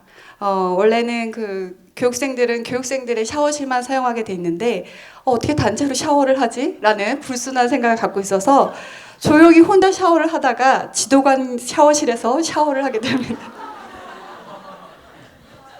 그래서 첫날부터 엄청난 사고를 치면서 경찰 생활을 시작을 했습니다. 그래서 제가 지금 자랑해야지. 제가 그 프로파일러 일기 수석 졸업을 했는데 와! 그때 13명이었어. 14명이었어요. 아니 15명이다. 잠깐만. 14명인가? 배상훈이가 중간에 배상훈이가 일기로 우리 유니 프로펠러하고 같이 왔다가 그 새끼 중간에 저 허리 아프다고 퇴교해가지고 프로파일러 기수로 따지면 윤희가 선배입니다. 갔는데 처음에 제가 정말 심지어 저 이렇게 가면 이렇게 제식 훈련을 받는데 정말 몸치였던 게 손하고 발이 같이 올라가는 거예요. 근데 키가 제일 크니까 앞에 세운단 말이에요. 쟤 이상하다고. 그래서 지도관님이 정말 저를 이렇게 주요 인물로 보고 있었어요. 그러다가 저희가 체력장 시험이 50점 만점인데 제가 첫 1차 때 19점이 나왔어요. 원래 저희가 40점이 넘어야 졸업을 하는데 이례적으로 이런 애가 없는 거죠. 그래서 그날부터 진짜 매일 3시간씩 트레이닝을 하기 시작해서 제가 졸업할 때 48점으로 졸업을 했거든요. 근데 그거보다 중요한 게 그런 아이가 경찰 생활 6개월을 받으면서 정말 인간이 됐어요. 누구보다 경례를 잘하고 누구보다 규칙을 잘 지키는 경찰이 됐죠.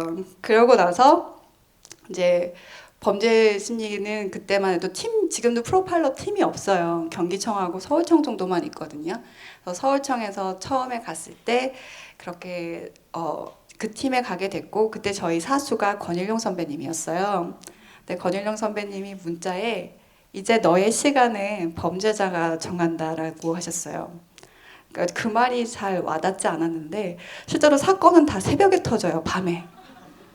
와, 자다 보면 띵띵띵 문자 오거나 아니면 문자 아니죠. 전화가 와요. 그 당직하시는 분이 뭐 안 알려줘요. 주소만 띡하니 알려줘요. 자 와라. 저 사건 그럼 뚝 끊으세요. 무슨 뚝? 그냥 정말 이렇게 주소만 찍어서 갔던 기억이 나요. 근데 정말 제가 엄청난 길치거든요. 심지어 그것 때문에 이제 사건을 맨날 새벽에 나가야 되니까 택시 타기가 너무 무서워서 그때 차를 이제 샀어요. 근데 차를 타고도 너무 헤매가지고 심지어 제가 너무 사건 현장에 못 와서 그때 노들길 사건이라고 유명한 사건 아시죠? 근데 노상해 난 사건들은 빨리빨리 처리를 해야 된단 말이에요. 근데 제가 그때 새벽이었는데 길을 못 찾아서 결국은 저희 팀장님이 저보고 아직도 기억나요. 나야가라 그 모텔에 서 있으라고. 거기 있으라고 내가 데리러 간다고. 그래서 제가 정말 사고를 많이 치면서 프로파일러를 했어요. 그래가지고 프로파일러 그때 4년 정도 하고 나서 제가 이제 G20이라는 그 TF 팀이 있어서 거기서 그 테러 프로파일링 관련해서 또 가게 됐고 그러고 났는데 이제 그렇게 TF 팀이 없어지면은 뭐가 생기냐면 바로 팀으로 갈 수가 없어요. 그러다 보니까 제가 어디 갔냐면 지구대를 가게 됐는데 천호지구대인데 거기가 신고율이 전국적으로 5위예요. 근데 처음에 도보순찰 팀으로 들어갔는데 지금은 여경들이 많이 그래도 그 도보순찰 팀으로 가는데 저 때만 해도 워낙 사건이 많으니까 너 사고 쳤니? 라고 물어보시더라고요. 처음에 거기 발령받았을 때.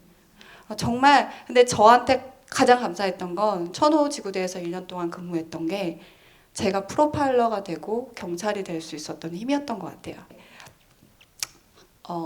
트라우마가 이제 풀어가면서 있어야 되는데 없다 보니까 전 경찰을 그만두게 된 이유 중에 대표적인 게 제가 쓰러졌어요. 그리고 큰 수술을 받게 됐고 그때 생각을 달리 했어요. 내가 가장 행복하게 살 수 있는 방법이 뭘까? 그럼 이걸 때리치우는 거구나. 십몇 년 동안 공부한 거였어요. 대학원이랑 다 준비했을 때. 그리고 나서 제2의 선택을 하고, 저는 교수님도 다 알고 계시지만 저는 사실 지금 배우 연기를 해요. 김윤희 씨 직업이 뭐예요? 라고 얘기하는데 저는 뭐 방송인이기도 하고 지금 전 프로파일러이기도 하지만 전 배우고요. 지금도 현재 여러분들 단역으로도 가고 무대도 종종 올라요. 저는 마지막에 죽을 땐 배우로 죽을 거예요. 네, 그래서 살려고 어떻게 하면 재밌게 살까, 행복하게 살까라는 생각을 하면서 지금 이제 그만두게 되고 여기 이 자리에 오게 됐어요. 저도 이 얘기는 되게 조심스러운데 저는 경찰한 것에 대해서 되게 감사해요. 정말 저도 지구대에 있을 때 그렇게 막 열성적인 경찰은 아니었던 것 같아요. 많이 후회하고 많이 아팠어요. 현장에서 제가 사건 사고에 대해서 얘기를 하면서 그 나태했던 부분들이 정말 많이 반성이 됐어요. 그렇기 때문에 조심스럽기도 하지만 후회하지 않으려면 열심히 하는 게 좋겠다라는 얘기들을 하는 것도 그래요. 그리고 저는 저희 집이 다 경찰이에요. 사실은 제가 처음 말씀드리는 건데 제 여동생도 경찰이고요. 저희 제부도 경찰이고요. 저희 사촌 오빠도 경찰이에요. 네, 제가 한 번도 밝힌 적이 없어요. 그래서 저도 경찰에 대해서 얘기할 수 있는 부분이 아직 저희 식구들이 다 경찰이기 때문에 얘기할 수 있고, 또 경찰에 대해서 비호적일 수 있는 부분도 그런 면도 있고요. 또 아니라고 얘기할 수 있는 부분도 그런 것 같아요. 그래서 혹시 제가 뭐 경찰에 대해서 많이 비판을 하거나 비난을 하더라도 식구 얘기한다라고 생각을 해주셨으면 좋겠습니다. 여기서 자르면 되죠?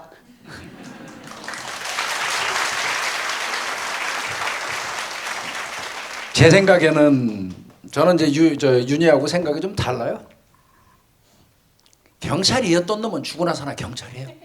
뭐 그거 있잖아요. 한 번 해병은 영원히 해병 뭐 이런 말이 있더라고요. 내가 경찰 생활을 했다면 남들이 아무리 아니라고 하고 뭐라고 떠들어도 결국은 나는 경찰 한 거예요. 그걸 왜 뭐 경찰한 게 대한민국에서 경찰이 인기가 없고 욕을 많이 먹어서 그런다고 해가지고 경찰한 거를 부끄러워하거나 내가 경찰했던 거를 불편해한다면 안 되겠죠.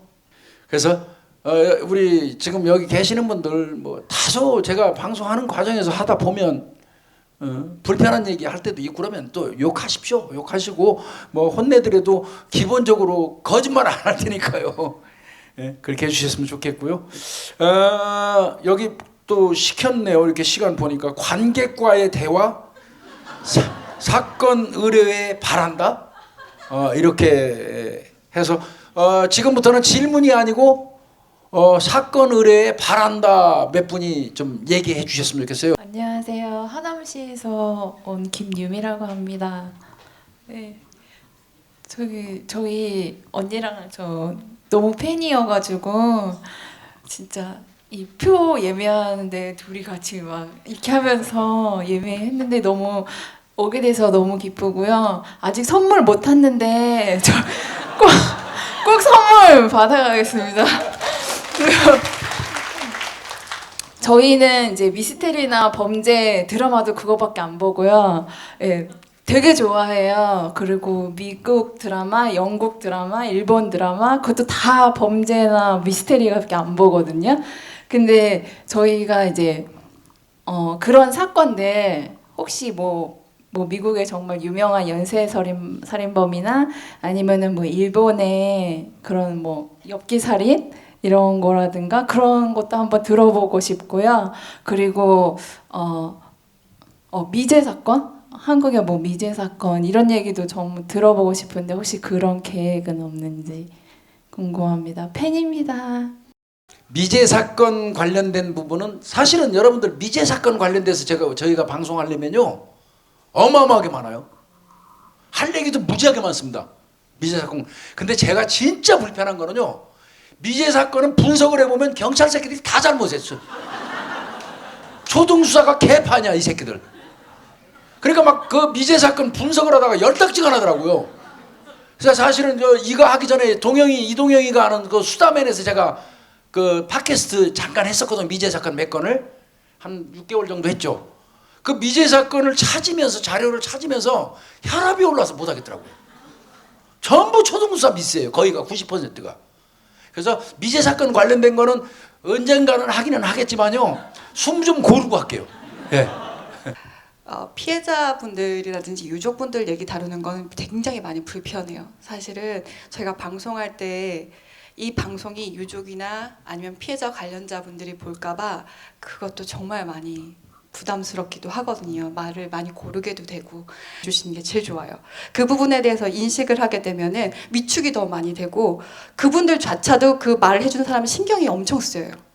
특히 성적인 피해를 입으신 분들은 평상시처럼 대해주는 게 가장 좋아요. 자신이 없으시면 당분간은 조금 거리를 두시면서 메시지를 보내주는 게 제일 좋아요. 밥 먹었냐? 그런 거. 그게 가장 좋을 듯해요. 만약에 케이스 바이 케이스라서 만약에 힘드신 부분들이 있거나 어떻게 달래야 그게 가장 좋을 듯해요. 만약에 케이스 바이 케이스라서 만약에 힘드신 부분들이 있거나 어떻게 달래야 되는지라고 하시는 부분들이 있으면 연락 주시고요. 제일 좋은 거는 괜찮아 예요. 괜찮아. 별거 아니야. 네. 별거 아닙니다.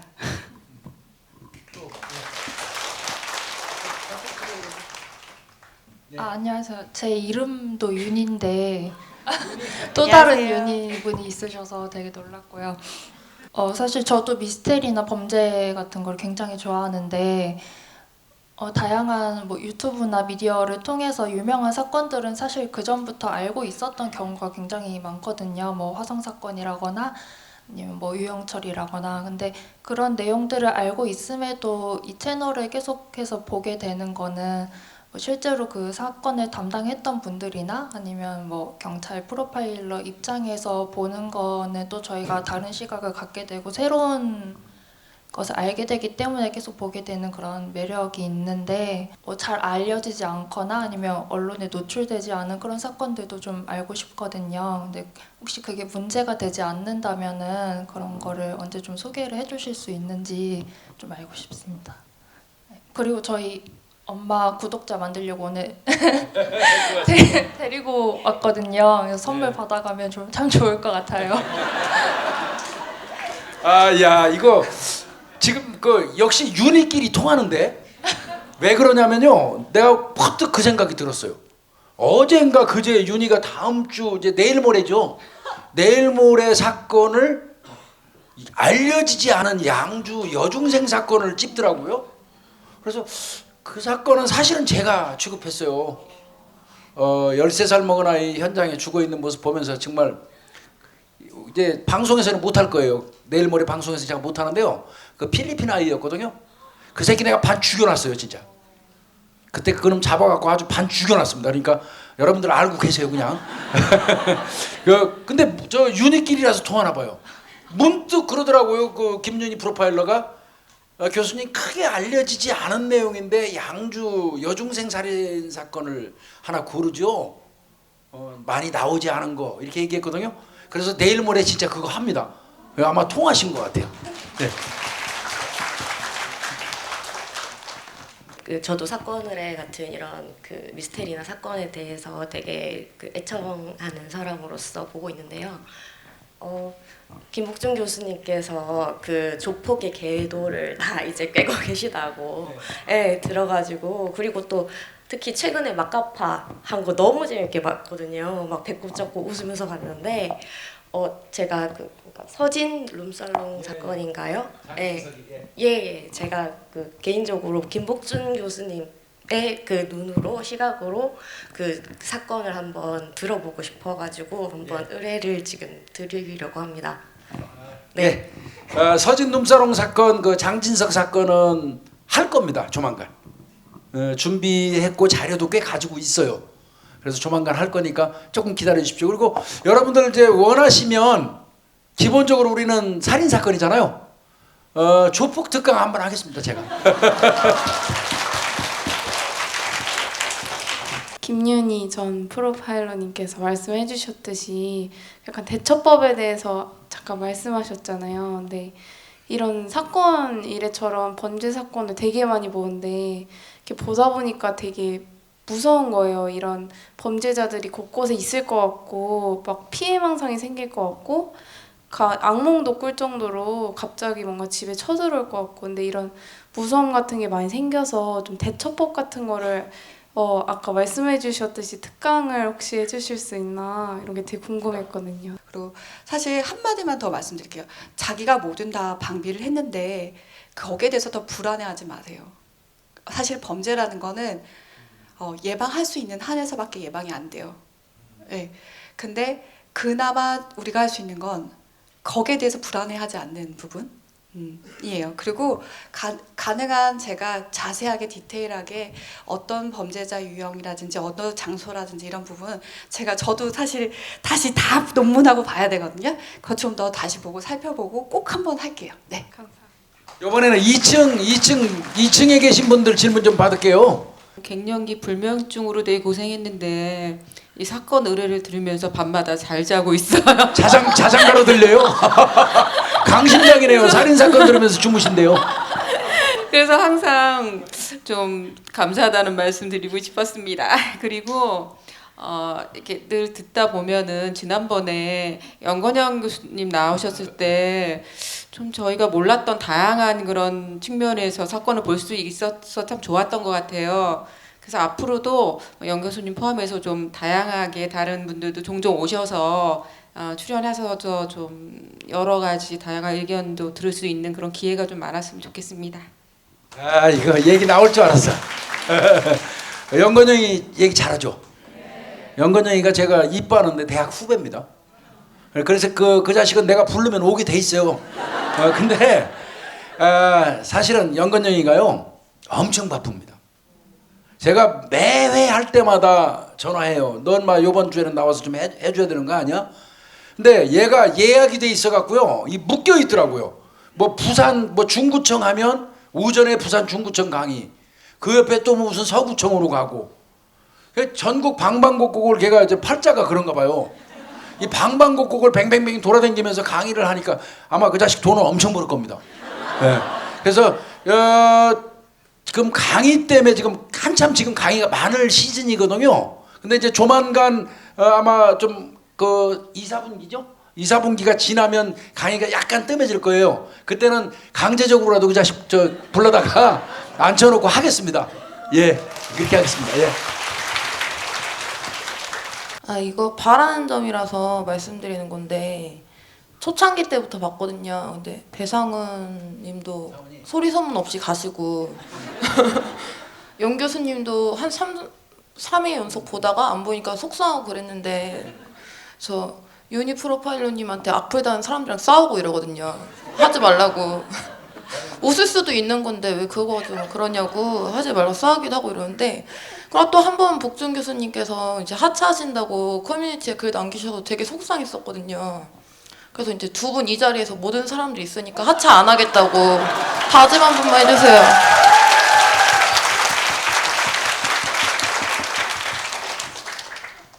예. 사실은 처음에 시작하고 조금 지나니까 이건 그만해야 되겠다는 생각이 들더라고요. 어찌됐건 윤이나 상훈이나 뭐 직접 초등학교, 고등학교 이렇게 가르친 스승은 아니지만 어쨌건 경찰학교에서 내가 가르친 제자들이나 마찬가지고, 또 경찰로 따지면 후배인데 이들하고 같이 방송을 하면서 진행을 하다 보니까 그 처신하는 게 더 힘들더라고요. 조금 나서면 그 두 사람을 내가 무시하는 것처럼 인식이 되기도 하고 그런 것도 들어오고, 또 그렇다고 경력도 있고 짬밥도 있는 놈이 또 두 사람이 막 떠드는데 멀거니 있으면 쪼다 취급받을 것 같고, 참 이게 처신하는 게 힘들구나. 그리고 궁극적으로는 이거를 지속적으로 하는 거는 나한테 도움이 안 되겠구나 이런 생각이 들어서 사실 제가 하차를 결심했었어요. 근데 결국 저한테 이 자리에 앉게 주저앉힌 거는 여러분들입니다. 아마 제 기억에 1000몇 개 달렸죠? 그거 안 된다고? 네. 그러면서 이제 약간의 변화가 좀 있었고요. 이제 배상훈이하고 우리 유니 프로파일러 또 겹치는 부분도 좀 있고요.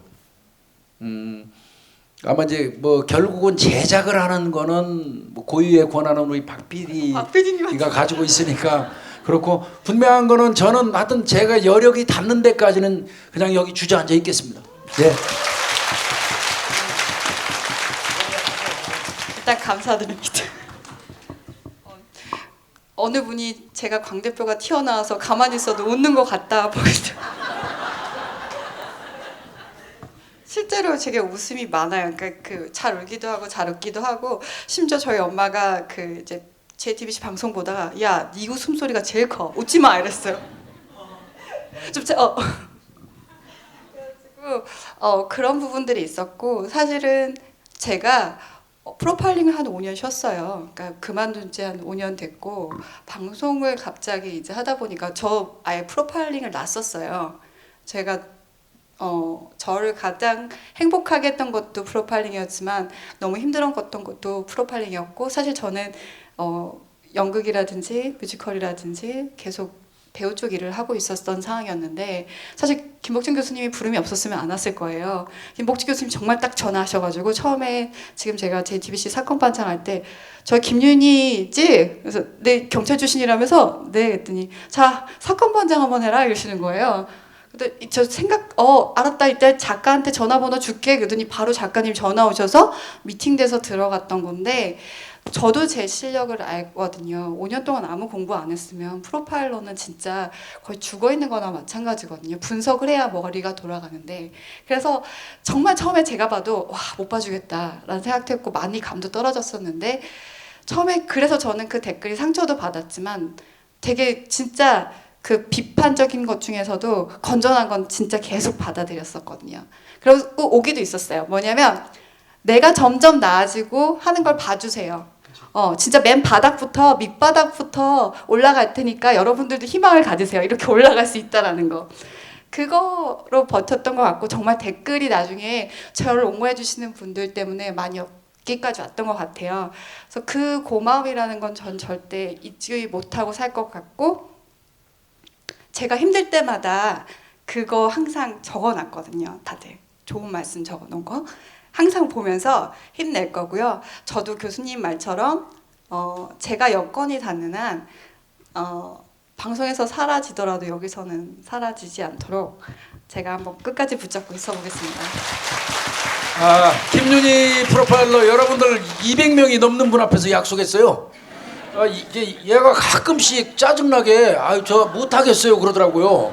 그때마다 아예 난 저 귀 먹은 것처럼 해서 야 이 쓸데없는 소리 한다고 왔는데 아니 사실 떠나면 제가 먼저 떠나야죠.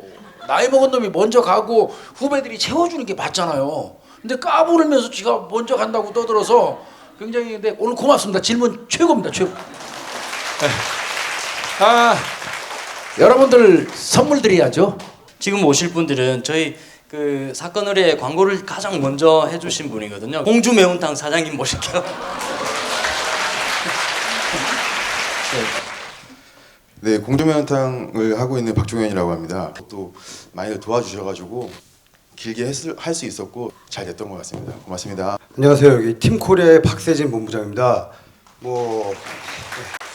저희가 광고를 의뢰해서 그 후로 대표님이 워낙 좋아서 강제로 보게 되는데요. 지금은 거의 집에서 제가 맥주를 자주 먹습니다. 맥주하고 고갈비포하고 사건 의뢰는 그냥 한 세트로 지내고 있습니다. 감사합니다.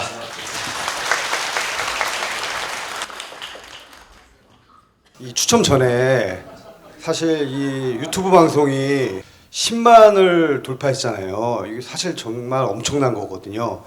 그래서 이제 저희가 따로 할 수 있는 거 없고 저희가 이거를 판매를 한 거는 20봉지에 32,000원 1,600원씩 판매를 했었습니다.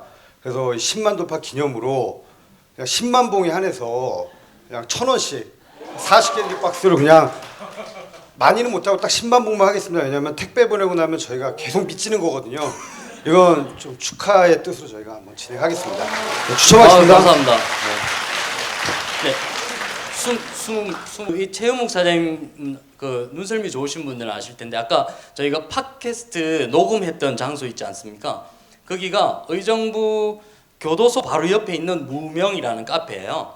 특별히 그 장소를 가실 수 있는 식사권 5. 예. 네. 네, 저희 김 교수님하고는 이제 고등학교, 대학교 이제 동창인데요. 하여튼 그 연유로 해가지고 또 이렇게 우리 좋은 카페에서 같이 연이돼가지고 팟캐스트도 한번 찍어보고 그래서 또 여기까지 또 이어져서 점점 발전하고 있으니까 옆에서 지켜보기가 참 좋습니다. 고등학교, 대학교 동창이에요. 그러니까 엄청 가까운 친구고요. 무명이라고요. 경기도 의정부가 있고 의정부 교도소가 있어갖고 좀 기분은 그래요. 근데 그 교도소 뒤편에 그 무명이라는 카페가 있는데 LP판이 한 4,000장? 4,000장 이상이 있고요. 진짜 그 옛날 고전음악도 들을 수 있고요. 그리고 무엇보다도 그 야외에 그 겨울 되면 모닥불 피워놓고 한 잔 빠는데 좋습니다 이게. 정식이 3만 원이래요. 그런데 두 분이 오셔야 되니까 이제 6만 원이죠. 그래 1인당 35,000원이에요. 35,000원이니까 아 미안합니다. 5,000원 깎았더니 그러니까 35,000원짜리 2장이 들어있는 식사권을 이제 한 분씩 그래서 5분을 드린다고 하니까요. 추첨해 주십시오. 꼭 오셔서 드셔야 돼요. 예.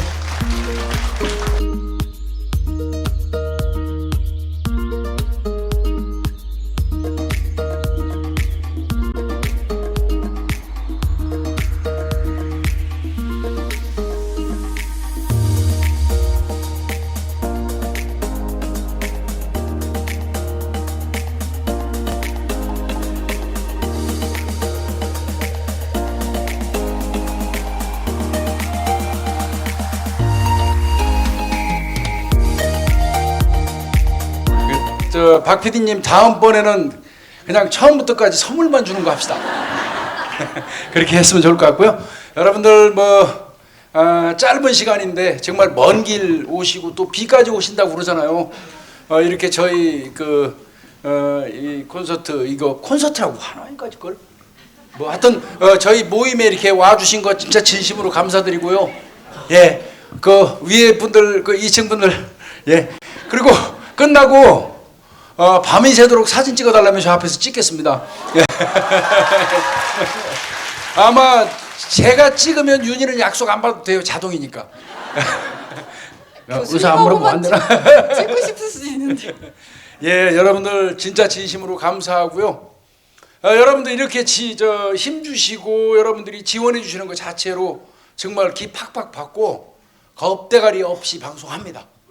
예, 늘 감사합니다. 네, 저는 겁이 많아요.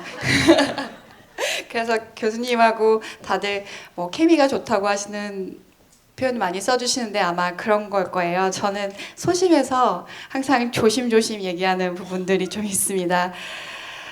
근데 그래도 제가 제 얘기를 하게 할 수 있었던 힘은 정말 여러분들이었던 것 같아요.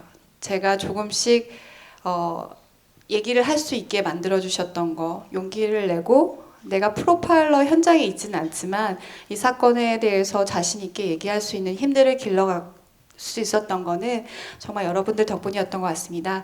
그리고 이 자리에서 이렇게 다 눈을 마주치려고 했지만 그게 좀 아쉽긴 한데요. 정말 이 자리에 와주셔서 너무너무 감사드리고요. 또 여러분들 앞길에도 정말 희망찬 일들만 가득하시고요. 범죄는 여러분들 주변에 절대 일어나지 않는 항상 희망차고 용기 있고 밝고 즐거운 인생 되셨으면 좋겠습니다.